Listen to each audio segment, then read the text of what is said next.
Study Session 9, The Newborn. Introduction.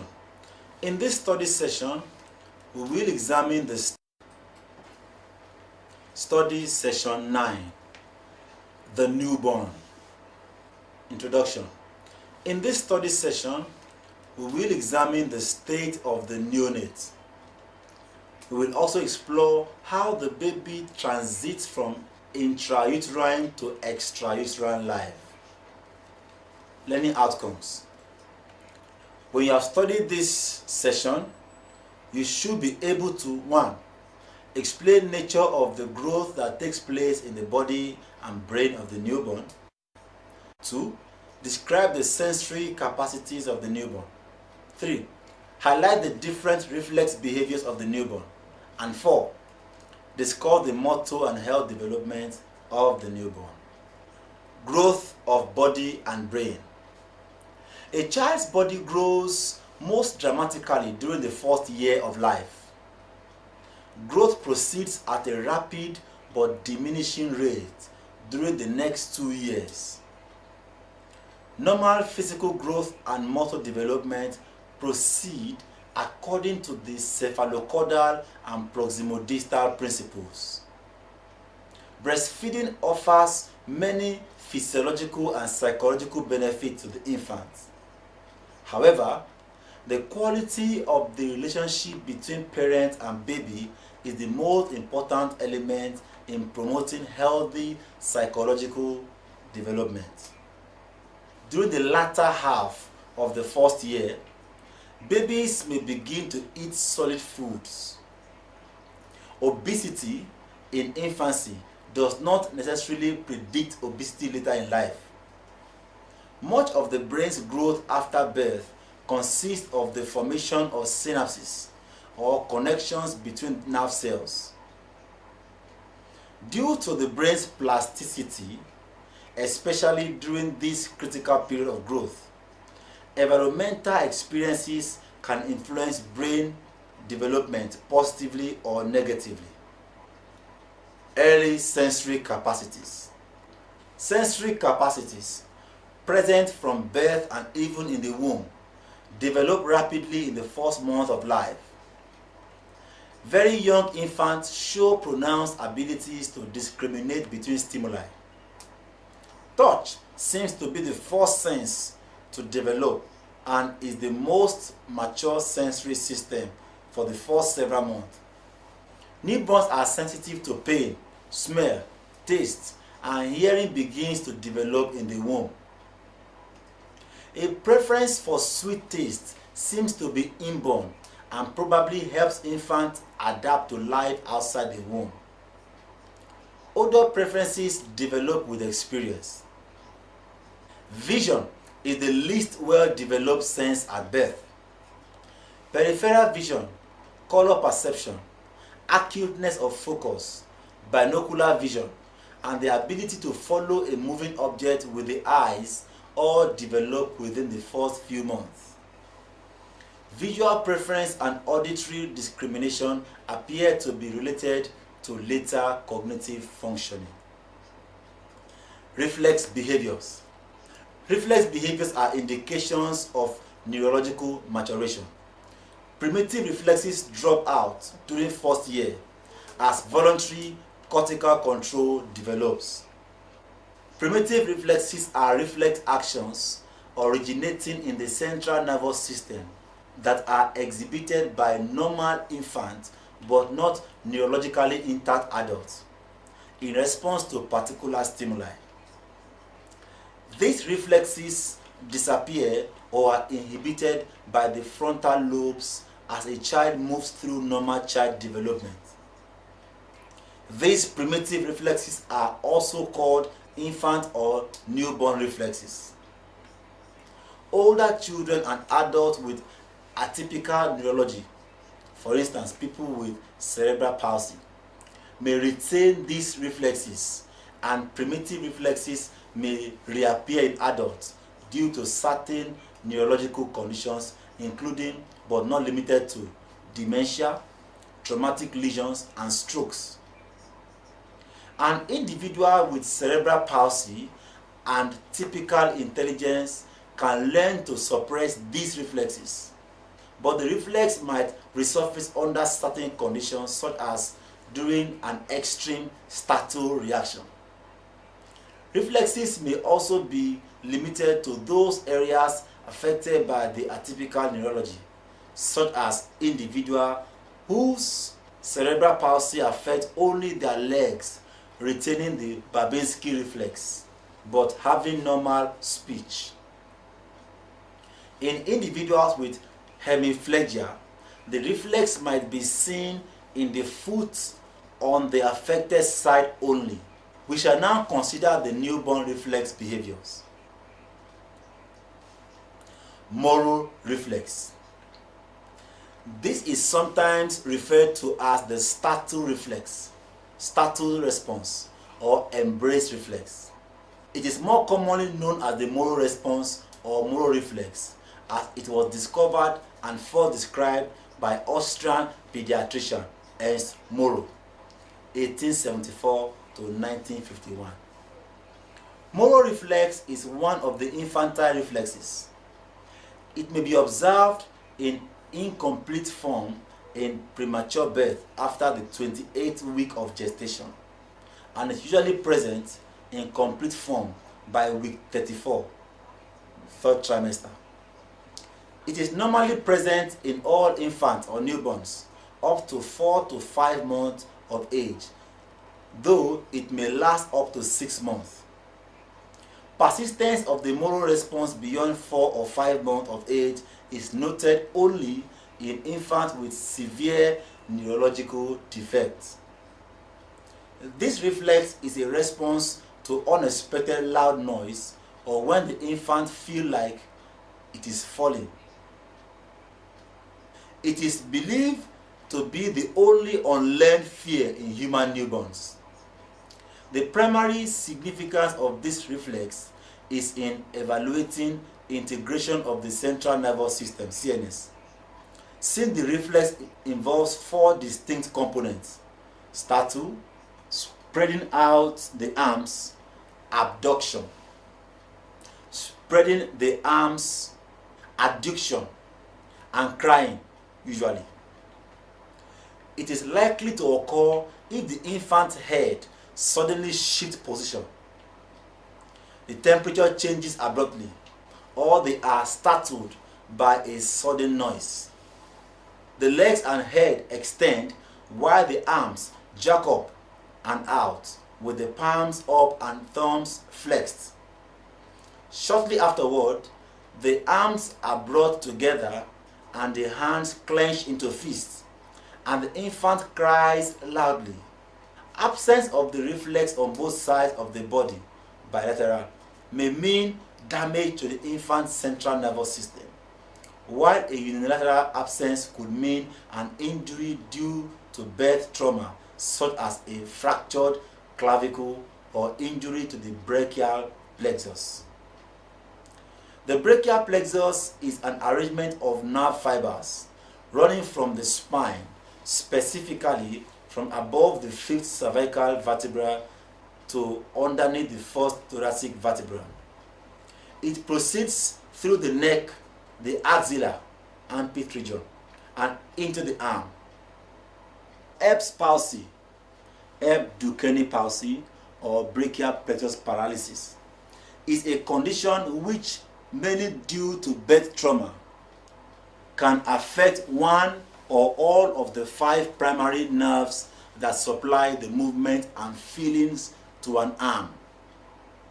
The palsy can recover fully without intervention or may require surgical correction. The most common cause of Erb's palsy is an abnormal or difficult childbirth or labor. For example, it can occur if the infant's head and neck are pulled toward the side at the same time as the shoulders pass through the birth canal. The condition can also be caused by excessive pulling on the shoulders during a vertex delivery, head first, or by pressure on the raised arms during a breech delivery, feet first. Rush, 2006. Walking reflex. The walking or stepping reflex is present at birth, though infants still cannot support their own weight. When the soles of their feet touch a flat surface, they will attempt to walk by placing one foot in front of the other. This reflex disappears as an automatic response and reappears as a voluntary behavior at around 8 months to a year old. Rooting reflex. The rooting reflex is present at birth and assists in breastfeeding, disappearing at around 4 months of age as it gradually comes under voluntary control. A newborn infant will turn their head toward anything that strokes the cheek or mouth, searching for the object by moving their heads in steadily decreasing arcs until the object is found. After becoming used to responding in this way, if breastfed approximately 3 weeks after birth, the infant will move directly to the object without a search. Sucking reflex. The sucking reflex is common to all mammals and is present at birth. It is linked with the rooting reflex and breastfeeding and causes the child to instinctively suck at anything that touches the roof of their mouth. There are 2 stages to the action. First, expression, activated when the nipple is placed between the child's lip and touches their palate. They will instinctively press it between their tongue and palate to draw out the milk. Secondly, milking, during which the tongue moves from areola to nipple, coaxing milk from the mother to be swallowed by the child. Coordination of these movements with breathing and swallowing is instinctual but not perfect. Tonic neck reflex. The tonic neck reflex, asymmetric tonic neck reflex, or fencing posture, is present at birth and disappears at around 4 months.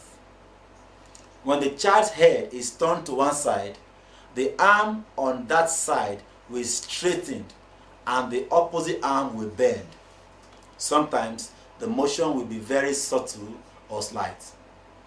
If the infant is unable to move out of this position or the reflex continues to be triggered past 6 months of age, the child may have a disorder of the upper motor neurons. Palmar grasp reflex. The palmar grasp reflex appears at birth and persists until 5 to 6 months of age. When an object is placed in the infant's hand and strokes the palm, the fingers will close and they will grasp it. The grip is strong but unpredictable. Though it may be able to support the child's weight, they may also release their grip suddenly and without warning. The reverse motion can be induced by stroking the back or side of the hand. Plantar reflex. The plantar reflex or plantar grasp is present at birth and fades around the infant's first birthday. The plantar reflex causes the infant's toes to curl up tightly when something rubs the ball of their foot. Babinski reflex, often confused with the plantar reflex. The Babinski reflex is also present at birth and fades around the first year. The Babinski reflex appears when the side of the foot is stroked, causing the toes to fan out and the hallux big toe to extend. The reflex is caused by a lack of myelination of the corticospinal tract in young children. The Babinski reflex is a sign of neurological abnormality in adults. Gallant reflex. The gallant reflex, also known as gallant infantile reflex, is present at birth and fades between the ages of 4 months to 6 months. When the skin along the side of an infant's back is stroked, the infant will swing towards the side that was stroked. If the reflex persists past 6 months of age, it is a sign of pathology. The reflex is named after Russian neurologist Johann Sussman Galant. Motor development. During the first 3 months of life, infants begin to gain control over their body movements. Reflex behaviors are indications of neurological maturation. Primitive reflexes drop out during the first year as voluntary cortical control develops. Primitive reflexes are reflex actions originating in the central nervous system that are exhibited by normal infants. Self-locomotion seems to be a certain event, affecting changes in all domains of development. The Denver Developmental Screening Test is widely used to assess motor, linguistic, and personality and social development. Experiments with the visual cliff suggest that depth perception is present very early in life. It may depend in part on control of the head and on eye-hand coordination, which permit haptic perception. Environmental factors, including cultural patterns, may affect the pace of motor development. Extreme environmental deprivation can also slow development, at least temporarily, and training or practice can accelerate certain specific skills. Health. A small minority of infants suffer lasting effects of birth trauma, sometimes due to anoxia. Another complications include low birth weight, postmature birth, and stillborn. Low birth weight babies may be either preterm or premature infants, or small for date or small for gestational age infants. Low birth weight is a major factor in infant mortality and can cause long-term physical or cognitive problems. Electronic fetal monitoring is widely used and may be overused during labor and delivery to detect signs of fetal distress, especially in high-risk births. At a minute and 5 minutes after birth, the neonate is assessed by the Apgar scale to determine how well he or she is adjusting to extrauterine life. The Brazelton Neonatal Behavioral Assessment Scale may be given to assess responses to the environment and to predict future development. Although the infant mortality rate in Nigeria has improved, it is still disturbingly high. Rates of immunization have also improved in many parts of Nigeria, but there is still a need to achieve more success in this regard. Newborns and their parents. Researchers following the ethological approach have suggested that, similar to imprinting in some animals, there is a critical period for the formation of the mother-infant bond. However, research has not confirmed this hypothesis. Fathers typically bond with their babies whether or not they are present at birth. A newborn state of arousal is governed by periodic cycles of wakefulness, sleep, and activity, which seem to be inborn. Sleep takes up the major but a diminishing amount of a neonate time.